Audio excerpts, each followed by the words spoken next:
6 মাসেও জামিন হয়নি, আমরা করতে পারি নাই।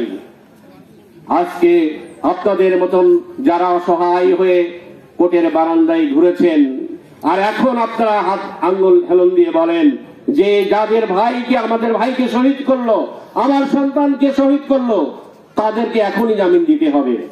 এটা নাকি তাদের অধিকার। তাহলে অধিকার, আমার ভোটের অধিকার। আমি কি ভোট দিতে পেরেছি?